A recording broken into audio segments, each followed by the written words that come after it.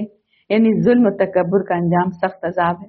جن لوگوں نے تکبر کیا تھا وہ کہیں گے بے شک ہم سبھی اس آگ میں ہیں، بلا شبہ اللہ نے تو بندوں کے درمیان فیصلہ کر دیا ہے۔ اور وہ سب لوگ جو آگ میں ہوں گے جہنم کے دربانوں سے کہیں گے تم اپنے رب سے دعا کرو کہ وہ ایک دن تو ہم سے کچھ عذاب ہلکا کر دے۔ وہ کہیں گے کیا تمہارے رسول تمہارے پاس کھلی نشانیاں لے کر نہیں آئے تھے؟ وہ جواب میں کہیں گے کیوں نہیں؟ وہ دربان کہیں گے پھر تم خود ہی دعا کر لو، اور کافروں کی دعا تو بیکار ہی جائے گی۔ یعنی گمراہ قیادت جو ہے اور اندھی پیروی دونوں انجام میں نقصان دیتی ہیں۔ ان آیات میں بتایا گیا کہ شرک انسان کو ہلاکت کی طرف لے جاتا ہے۔ مومن اپنا معاملہ اللہ کے سپرد کرتا ہے، اللہ اپنے بندوں کو سازشوں سے بچا سکتا ہے۔ اندھی پیروی آخرت میں فائدہ نہیں دیتی۔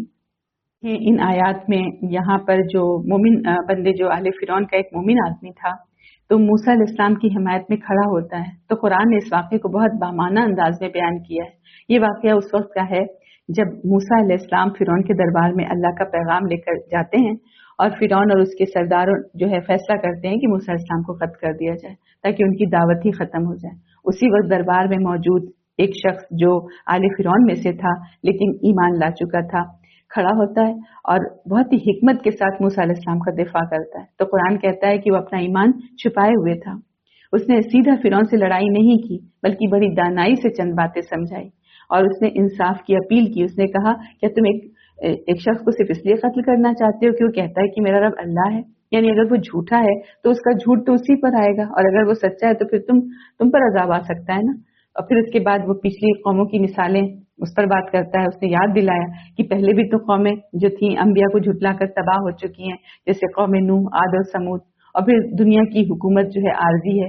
اس نے کہا کہ آج تمہارے پاس اقتدار ہے لیکن اللہ کے عذاب سے کون بچائے گا؟ پھر اس نے آخرت کی یاد دہانی دلائی۔ اس نے قیامت کے دن کو یوم التناد کہا، یعنی وہ دن جب لوگ ایک دوسرے کو پکاریں گے اور کوئی کسی کی مدد نہیں کر سکے گا۔